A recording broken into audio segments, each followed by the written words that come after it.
30 रुपए का मामला दोनों भाइयों की जान ले गया। अस्सलाम वालेकुम जी, मैं हूं आपका मेज़बान शान बशीर। बहुत ही अफसोसनाक वाक़या आज से 2 दिन पहले रायगढ़ में एक वाक़या पेश आता है।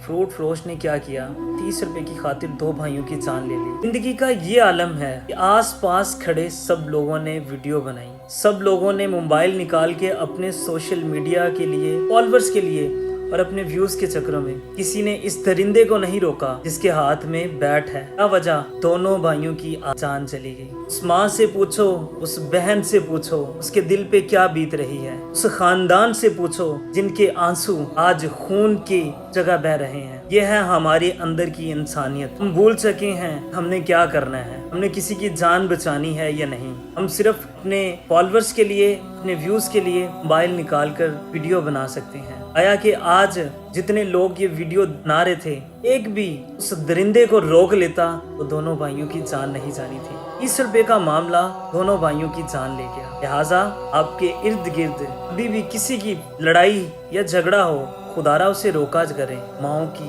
बहनों की लाल उनसे छीन लेते हैं। मेरी गवर्नमेंट अदारों से अपील है, इस तरह के दरिंदों को ढूंढकर सरेआम निशाने इबरत करें ताकि उनको पता हो कि किस तरह किसी माँ का लाल, किसी बहन का भाई उससे जुदा होता है। खुदारा अपने मोबाइलों को छोड़ दिया करो और इंसानियत के नाते अगर किसी का लड़ाई या झगड़ा हो रहा हो तो उसे छुड़ा दिया करें, वरना ये दो जिस तरह भाई आज मारे गए हैं फिर कभी इस तरह का वाक़या ना हो। मेरी आप लोगों से इल्तजा है कि इस तरह कभी भी किसी की, किसी माँ की, किसी बहन की गोद ना उजड़े और कोई भाई अपनी बहन से जुदा ना हो। बड़े अफसोस के साथ आप लोगों को ये वीडियो दिखा रहा हूँ कि आज उस घर में क्या आलम होगा। बस आप लोगों के साथ यही शेयर करना था।